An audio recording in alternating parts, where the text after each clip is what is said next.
Hey guys, welcome to a new video, and today I'm going to be explaining why I believe Jirachi from the Colo Bonus Disc can be hunted.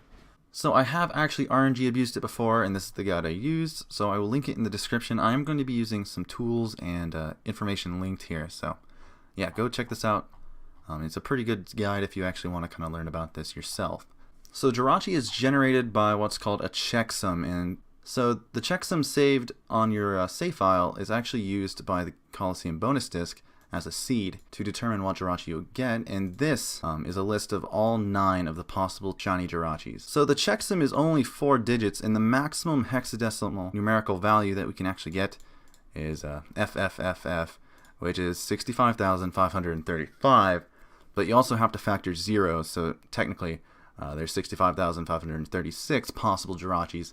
And this is why. It just happened to work out that 9 of them have a PID that is shiny with the Wishmaker ID. Okay, so the guide links something called RS checksum, and this is the tool right here, and this is the translation. It is a Japanese tool.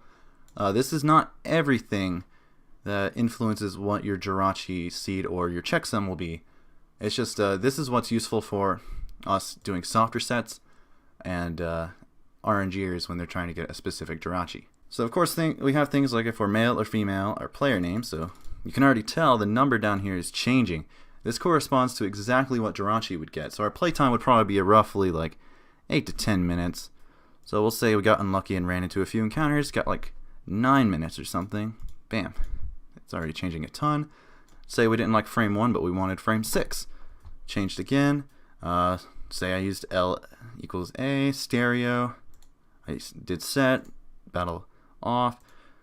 Now these change it very slightly, but they're enough to make a big difference. Of course, minutes also make a huge difference, as you can see. So we can go like I don't know, like 0.8 or just 8 minutes, I guess. And there you go. And then we can go like 59. Well, these are actually seconds, these are minutes, and these are frames. So it actually does track down to the very frame that you save on. So that it could be like the 6th frame. Say our starter was Torchic. Already changed a ton. And then of course our secret ID, well this is our secret ID and this is our TID. And this is the main reason I consider these resets to be possible. Because it isn't just time that determines what your Jirachi will be.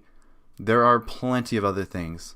The guide even states, right here, the guide even states do not nickname your Pokemon, so apparently that might also affect your checksum. So I have prepared a screen of RS checksum with the shiny Jirachi I actually obtained. So the Jirachi I obtained was CF37. This is the one I RNG'd like last year.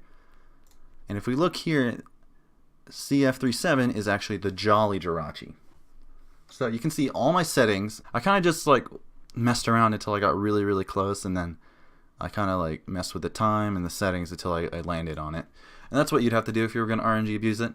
But the fact that you have to be so perfect, so perfect, kind of shows that it's pretty hard to get a specific Jirachi, whether it's shiny or not. And so this exercise here, we already have a shiny Jirachi on the main window. So we're gonna open up a little bit of a hypothetical situation, which of course it would be pretty hard to do this naturally. But say I want this Jirachi instead. Okay, so what I did was I actually took this in hexadecimal and put it in just regular decimal. So if we type in CF37, there we go, 53,047. That is the number there. And then what we want to hit is 353D. You can ignore everything after 0. You can ignore 0x. These are like these 4 digits are all we are looking at. Okay, so if we type in 353D, bam, 13,629, which is right there. And then that is the difference between the two. So if we take our original secret ID and then subtract the difference, we get 21282, which is actually pretty similar to our TID. And of course the TID actually has a 0 in front. That's what it shows in game, but the 0 doesn't really matter numerically. So We don't need it. So if we type in 21282, you can see 353D, which is the same as this bashful nature Jirachi. And that shows just how much the TID and secret ID actually do matter. It's not just your playtime. The TID and SID probably, well, I wouldn't say they make the most of the difference, but say you know everything else, but you don't know what this number is, it could still put you on any of the 65,536 Jirachis, because it could be anywhere from 0 to 65,536. And unless you are on dead battery, it is very hard to tell what this number is.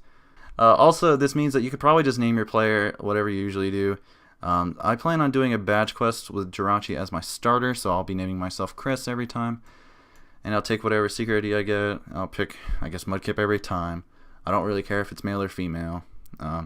Whatever Pokemon I run into, every reset I'm going to be running into different Pokemon. I can't really control that, and you can see how much of a difference that makes. I'll have text speed on fast. I'll have battle scene off. That'll be set, I guess, stereo, normal, and I don't really know what frame. It'd be different because I'm going to be doing on Ruby and Sapphire double hunting. So I use the red frame on Ruby and the blue one on Sapphire, so this will be different amongst each save as well. Not to mention the in-game clock will be different, meaning the initial seed will be different on each reset as well. So yeah, that's probably an information overload. But yeah, this is why I believe Jirachi can be hunted, and people shouldn't be scared to attempt it anymore. It is about a 1 in 7,000, 65,536 divided by 9, bam. So it's roughly a 1 in 7,282. So those are your odds. Hope you enjoyed the video. I just hope people aren't going to be scared of hunting it anymore, as it is completely possible, in my opinion, based on the evidence I have, that you should be able to hunt it yourself.